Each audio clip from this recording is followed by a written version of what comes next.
안녕하세요. 축진먹입니다. 시티가 리버풀을 홈으로 불러서 3대0 대승을 거뒀습니다. 일단은 이 경기 보면서 느꼈던 건 제가 이번 시즌 봤던 맨시티 경기 중에서 가장 완성도가 높았던 경기가 아니었나 싶습니다. 그냥 이번 시즌 경기 통틀어서 제일 잘했던 것 같아요. 경기 전체적으로 운영 측면에서도 그렇고 선수들의 컨디션도 그렇고 리버풀을 전술적으로 카운터 치는 것도 그렇고 전체적으로 거의 완벽에 가까운 경기가 아니었나 라는 생각이 있습니다. 일단 오늘 경기에서는 이 선수 얘기 안 할 수 없을 것 같아요. 바로 도쿠입니다.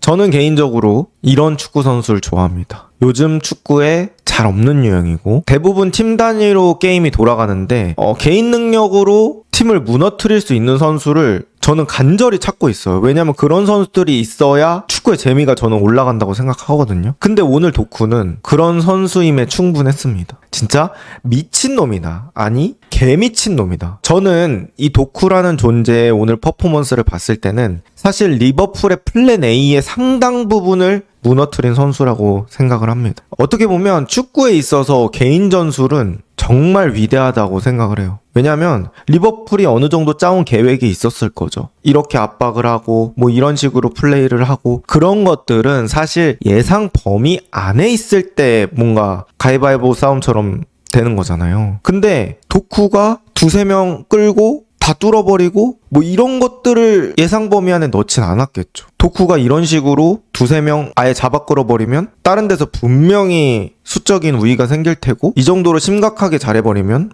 다른 쪽에서는 방법이 없습니다. 오늘 도쿠가 진짜 무서웠던 측면이 뭐냐면 바로 볼 방출 타이밍이었어요. 오늘 도쿠가 왜 더 무서웠냐면 도쿠가 드리블을 치는 와중에서도 패스를 빠르게 합니다. 열려있으면 패스를 줘요. 근데 문제가 뭐냐면 다른 선수들, 예를 들어서 시티에서 원래 패스 많이 하는 선수들이면 수비들이 패스 타이밍을 어느 정도 감적으로 예측할 수 있잖아요. 얘 이쯤 주면 패스를 주겠다. 그럼 머릿속에 그런 것들을 생각하고 수비를 하기 때문에 반응이 조금 더 빨라질 수 있겠죠. 근데 도쿠는 기본적으로 우리 팬분들도 그렇고 수비들도 도쿠하면 드리블 이런 것들이 입력돼 있을 거잖아요. 근데 도쿠가 자꾸 드리블을 하려는 타이밍에 패스를 빵 줘버리니까 뭔가 엇박으로 패스가 나간다고 해야 되나? 그러다 보니까 수비 입장에서는 대응하기 정말 힘들죠. 생각의 개수가 너무 많아지잖아요. 이거 패스인가? 이거 드리블인가? 그리고 오늘 어떻게 보면은 브래들리가 못한 게 아니에요. 저는 브래들리 탓을 별로 하고 싶진 않습니다. 사실 브래들리가 따라갈 건 다 따라갔다고 생각을 하거든요. 근데 브래들리 입장에서도 도쿠한테 먼저 도전하는 거는 어려워요. 왜냐면 리버풀이 어쨌든 간 수비할 때 전체적인 수비 블럭을 만들어 놓고 플레이를 하기 때문에 도쿠가 먼저 들어와야 리액션으로 수비를 하게 되는 건데 오늘 도쿠가 패스가 된다고 했잖아요. 그럼 도쿠 입장에서는 야 브래들리 너 지금 나한테 안 덤벼? 오케이 나 그냥 패스할게.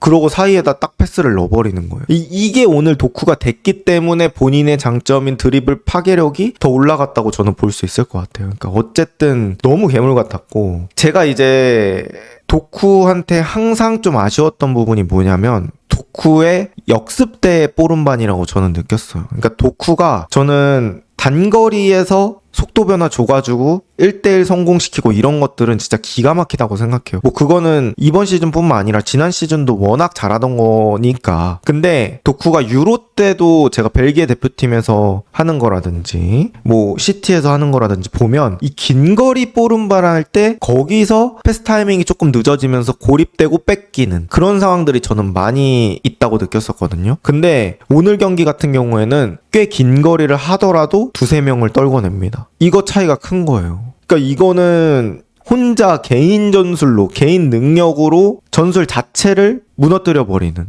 완전히 슈퍼스타의 모습을 보여준 게 도쿠였고요. 그 다음에 도쿠의 그 세 번째 골은 도쿠가 그 골을 넣기 전까지 전반전 45분 그리고 후반전에 그런 시간들이 쌓여서 나온 골이라고 생각을 합니다.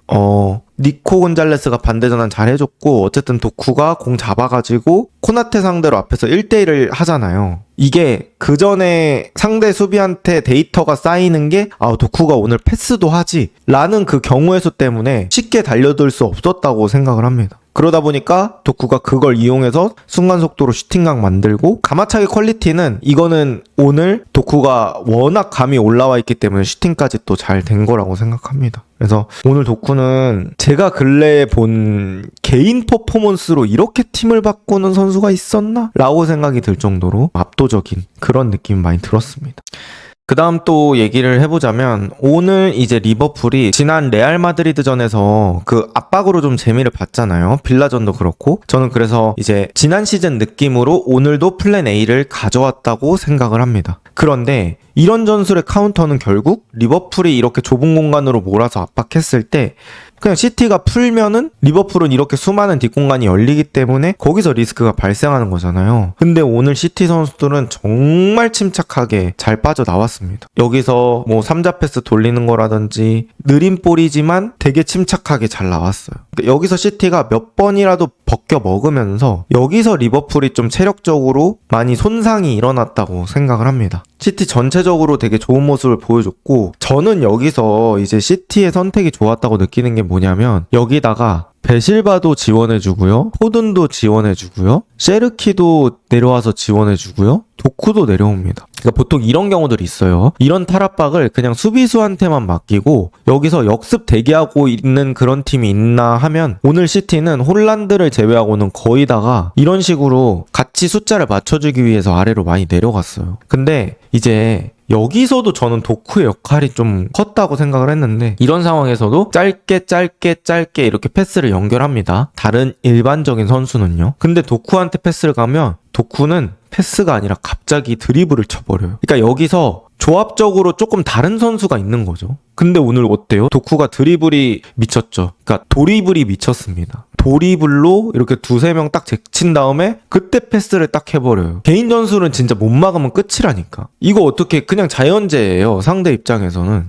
그러고 나서 뭐 홀란드한테 주면 홀란드가 한 번 버텨주고, 그때 이제 시티 선수들이 와 하면서 올라오죠. 그러니까 어떻게 보면 리버풀이 준비해온 주무기를 시티가 카운터를 잘 치면서 계속해서 리버풀의 수비 복귀를 유도하고, 그러면서 리버풀이 전체적으로 체력적인 부담이 생긴 것도 맞다. 그리고 이러한 체력적인 부담은 어떨 때 영향을 미치냐면, 결국에 리버풀이 따라잡아야 하는 시점에서 힘드니까 따라잡기 힘들어지는 그런 상황이 발생을 하는 거죠. 그래서 리버풀 입장에서는 본인들이 준비해온 플랜 A를 시티가 잘 이겨냈기 때문에 거기서 좀 게임이 많이 힘들어졌다고 생각을 합니다. 그리고 이제 제가 느꼈던 거는, 오늘 경기 또 리버풀의 압박이 사실 레알 마드리드 전 느낌은 아니었습니다. 그러니까 저는 특히나 리버풀이 했던 전반전의 압박은 약간 이도저도 아닌 느낌? 그런 느낌이 좀 많이 들더라고요. 그러니까 리버풀이 만약에 압박할 거면 진짜 시티의 센터백들을 죽일 듯이 막 달려들면서 힘들게 하고 그렇게 해야 되는데,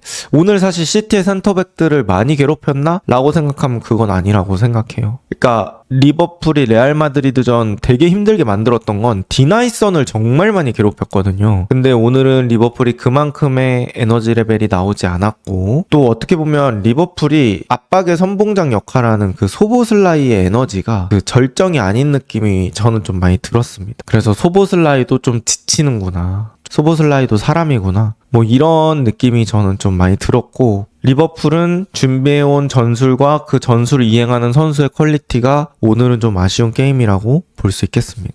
그리고 이제 오늘 또 리버풀한테 아쉬웠던 게, 사실 오늘 살라가 좀 많이 막혔잖아요. 근데 오케이, 살라의 기본적인 개인 능력이 지난 시즌에 비해서 떨어져 있는 것도 저는 맞다고 생각해요. 그 부분은 부정하지 않습니다. 근데 살라가 공 잡았을 때 리버풀 선수들이 너무 안 도와줘요. 살라한테 공 보내놓고 오케이 난 했어 라고 생각을 하고 거기서 지켜보고 있어, 살라 드리블 하는 걸. 그럼 어떻게 돼요? 점점 살라가 고립이 됩니다. 이거는 살라한테 너무 힘든 그런 필드를 저는 만들어주는 거라 생각해요. 어쨌든 살라가 공 잡고 있으면 살라한테도 경우의 수를 만들어줘야죠. 제가 느꼈을 때는 뭐 살라 당연히 비판할 수 있죠. 근데 살라만 비판하기에는 오늘은 리버풀 선수들의 주변 지원도 적었다. 어떻게 보면 팀이라는 게 우리 선수 중에 한 명이 뭐 예전 같지 않아. 그러면 그런 것들을 팀적으로 같이 고민하면서 보완을 해줘야 되잖아요. 이제 그런 것들이 좀 많이 뛰고 이런 건데, 오늘은 팀적으로도 좀 살라를 지원해주지 못하는 것도 있었던 것 같습니다. 그리고 오늘 리버풀 선수 좀 얘기해보자면, 비르츠는 나쁘진 않았던 것 같아요. 뭐 후반에 갈수록 체력이 조금 떨어지는 듯한 느낌은 있었는데 사실 비르츠의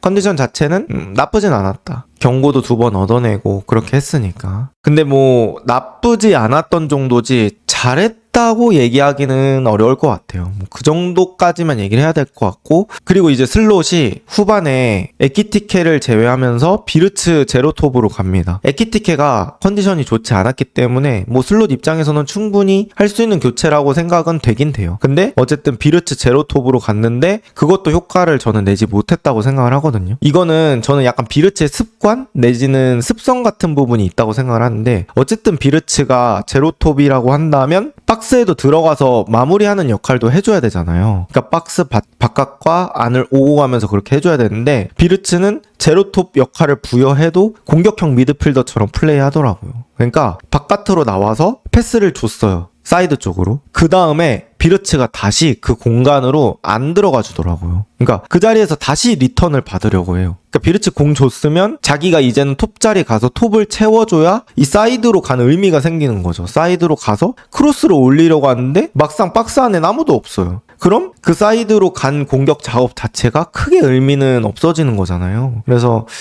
저는 어쨌든 간 그 비르츠가 후반전에 제로톱으로 뛰었던 건 결과론적으로는 실패로 봐야 되지 않을까 싶습니다. 오늘 뭐 소보슬라이도 좀 안 되는 것도 있고, 살라, 에키티케, 뭐 비르츠, 공격 쪽에서는 사실 리버풀이 컨디션이 다 안 좋았다고 봐야 될 것 같아요. 그 다음에 이제 코나테 얘기를 해볼 건데, 코나테는 오늘 아예 집중을 못 하더라고요. 특히나 전반전에는 코나테가 되게 얼어있다고 해야 되나? 너무 코나테의 실수나 불안함이 티가 많이 났습니다. 저는 코나테 오늘 경기 한 거는 약간 그 신인 선수가 축구한 느낌이 들어요. 그러니까 유스인데 오늘 센터백이 남는 선수가 없어서 급하게 데려와가지고 이런 큰 경기 뛰게 한 거. 그랬던 것 같고, 어쨌든 그 코나테의 불안함도 있었고, 첫 골 리버풀이 홀란드한테 헤딩 실점할 때도 저는 리버풀이 크게 2가지 안 됐다고 생각해요. 첫 번째, 마테우스 누네스가 사이드에서 프리하게 공 잡았을 때 거기서 수비가 2명인가 근처에 있었거든요. 근데 둘 중에 한 명도 제대로 나가주지 못합니다. 크로스를 너무 편하게 올릴 수 있게 냅뒀어요.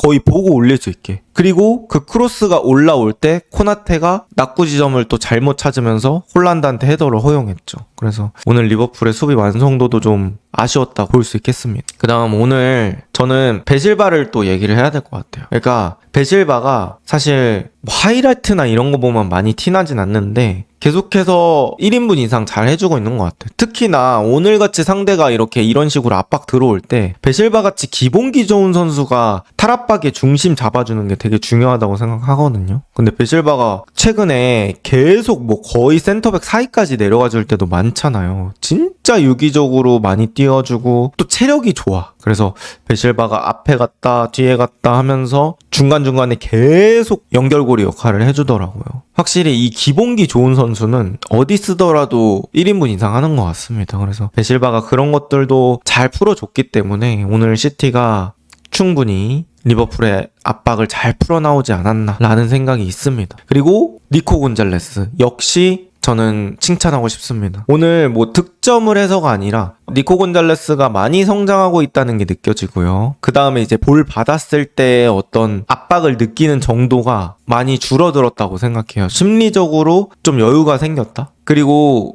니코 곤잘레스가 되게 빵이 크잖아요. 그래서 몸만 잘 쓸 줄 알면 저는 3선에서 좀 속도가 느리더라도 탈압박 잘 될 것 같거든요. 그래서 니코 곤잘레스가 최근에 계속 1인분 이상 좋은 활약을 해주고 있는 것 같습니다. 그리고 오늘 뭐 양 팀의 차이를 좀 말해봐라 하면은 뭐 여러 가지가 있겠지만 저는 풀백의 차이를 많이 느꼈던 것 같습니다. 오늘 시티 풀백들은 공격적인 가담도 잘 해주고 그 다음에 수비적으로도 잘 버텨주고 특히나 이제 오라일리가 살라를 아주 잘 막았죠. 그런 부분들도 있고 대신에 리버풀은 글쎄요 오늘 왼쪽 라인은 좀 아쉬웠다고 볼 수 있을 것 같아요. 로버트슨도 들어왔을 때 크게 좋았다고는 얘기 못할 것 같고 케르케즈 역시 뭔가 이제 볼 다루는 거에 있어서 그렇게 좋은 느낌은 못 받았습니다. 그래서 오늘 경기 같은 경우에는 풀백 차이가 좀 났다. 근데 뭐 여러분들도 최근에 느끼시겠지만 풀백 차이로 게임 갈리는 게 점점 늘어나고 있는 것 같아요. 그러니까 풀백이 상대 윙어도 잘 막아야 되고 또 공격적으로 가끔씩 기여도 해야 되고 어떻게 보면 압박이 풀백이 있는 곳까지 가기가 힘드니까 풀백이 공격적으로도 기회를 어느 정도 받는 상황들이 나오는데 그런 상황에서 좋은 풀백을 보유하고 있는 팀이 경기 내에서 상당히 유리함을 가져갈 수 있는 것 같습니다. 이제 마지막으로 언급드리고 싶은 선수는 돈나룸마. 어쨌든 돈나룸마 오면서 안정감 생기면서 막 예를 들어 3대0 상황이더라도 거기서 한 골 먹히면 분위기 진짜 이상해지거든요. 3대1에서 또 하나 먹잖아. 3대2가 되잖아요. 그럼 그때부터는 상대팀이 90분 넘어서까지 계속 한 골 싸움으로 몰고 갈 수가 있어서 따라잡히는 팀이 심리적으로 상당히 부담이 된단 말이죠. 그러니까 어쨌든 그 3대0 상황에서 한 골 먹히느냐 안 먹히느냐 정말 중요한데 오늘 돈나룸마가 그런 것들을 또 막아줬습니다. 물론 이제 소보슬라의 슈팅이 어느 정도 정면으로 향하긴 했지만 여러분 속도 보셨죠? 진짜 엄청 빨리 왔어요, 공이. 느린 그림으로 봐도 빠른 슈팅이었는데 어쨌든 돈나룸마가 잘 쳐내주기도 하고 뭐 기본적으로 코너킥 상황에서 기여해주는 것도 있고 그리고 이제 동료들이 심리적으로 안정감을 얻는 것도 있겠죠. 그리고 제가 시티 영상에서 돈나룸마를 지속적으로 언급하는 이유는 지난 시즌 골키퍼가 에데르송이었기 때문에 이게 더 피부로 느껴지는 것 같아요. 어쨌든 시티한테는 그 골을 막는 골키퍼가 정말 절실했었는데 거의 대체할 수 있는 매물 중에 최상위 매물을 데려온 것 같아가지고 돈나룸마가 오늘 같은 경기에서도 자신의 역할을 잘 해줬다. 이렇게 볼 수 있을 것 같습니다.